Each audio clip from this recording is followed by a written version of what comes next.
The Actor Awards just set the Oscars race on fire, and Wagner Moura needs to grab a hose. He needs to grab a hose because these people need to be put in line. I'm furious on Wagner Moura's behalf. I am. And I kind of all Brazilians. Let's get into it. So the Actor Awards, formerly the Screen Actors Guild Awards, they are a great predictor of the Academy Awards because it's the same pool of people who are voting for the acting Oscars. Let's just say the Actor Awards had the chaos setting set to 11 or something because there are some weird people nominated, but also some snubs, some major snubs.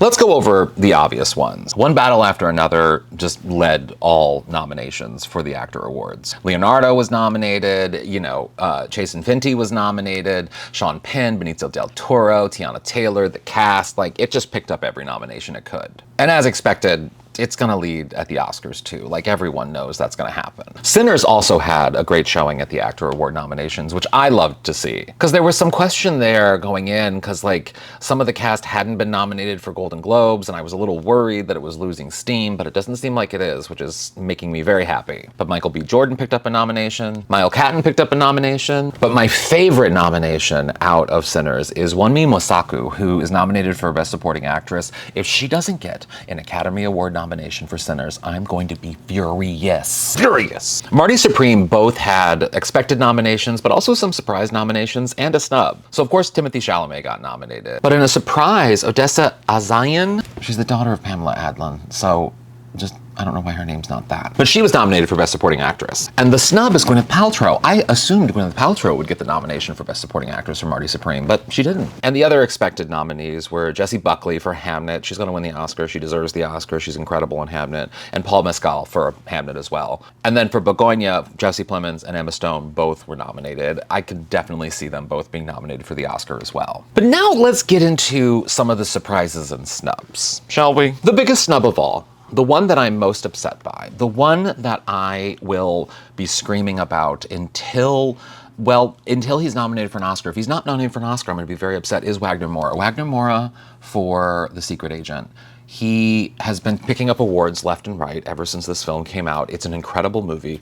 I don't understand. I don't understand how he's not nominated for an Actors Award. What's wrong with you people? On behalf of all Brazil, I'm furious. I stand in solidarity in my fury. Another snub in the lead acting categories was Cynthia Erivo for Wicked for Good. Now, I kind of expected this because I didn't see her going all the way in the Oscars race. I do see Ariana Grande going all the way, and she picked up a nomination for Best Supporting Actress, but Cynthia was left out in the Best Actress category. Who took her place?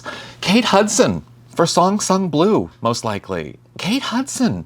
We are looking at a potentially, this film came out of nowhere and it looked, I'm sorry to say, really cheesy and bad in the previews, but then when people started seeing it, they really started liking it, and it got a lot of buzz, and Kate in particular got a lot of buzz, and now she's been picking up nominations left and right. We are potentially living in a world where Kate Hudson could be a 2-time Academy Award nominee. She was previously nominated for Almost Famous years ago for Best Supporting Actress. This one, I'm not mad at, but I'm also a little huh? I don't know if she's gonna go all the way. I don't think it's gonna happen, but maybe.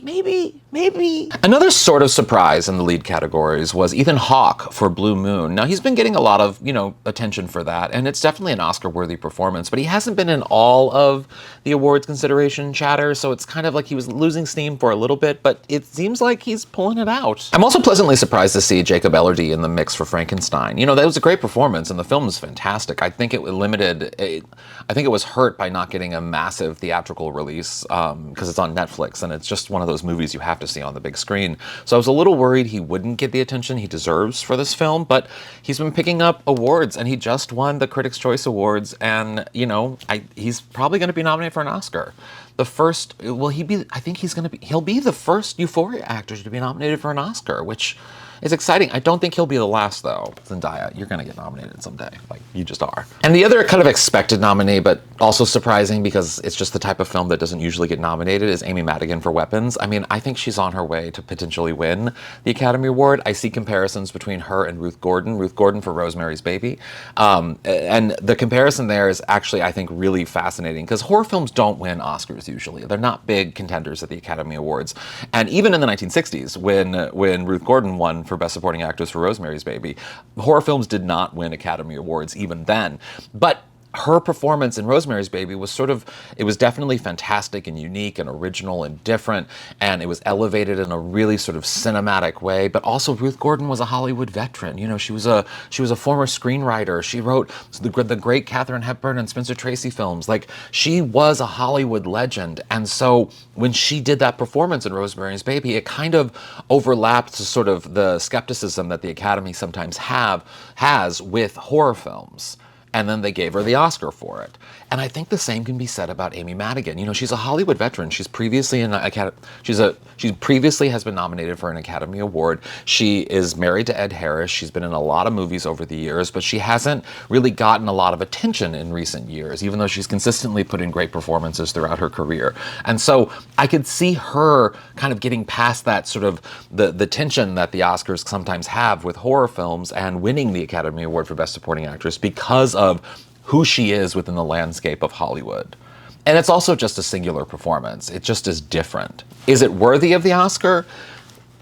That I'm not so sure of. I think I wouldn't be mad about it, but I don't think it's necessarily worthy. I think Winmy from Sinners deserves that Oscar. That's just my opinion. I think that performance was beautiful. It was perfect. It was tonally. It was the film in so many ways. I mean, Winmy from Sinners is just incredible, and I think she would have my vote. But the biggest takeaway is Wagner Moura. I'm just furious. I'm furious. Let's go over each category real quick to see if we left out anybody. So here are the Best Leading Actor nominees for the Actor Awards. All pretty expected, nothing too crazy there. I think probably another name that is missing from this list that I'm not surprised by, but has been in the mix, is George Clooney for Jake Kelly. The film kind of has lost steam a little bit, but it's George Clooney, so you can never really count him out of an actor's race or an Oscars race. Best Actress. Again, all nominees, they're basically expected. I mean, Rose Byrne is definitely in the mix with If I Had Legs, I'd Kick You, and it's looking like she's definitely going to be getting that Academy Award nomination. I think of all of these nominees, the one that potentially won't be in the mix for the Oscars is Kate Hudson, and I don't know who is going to take that place.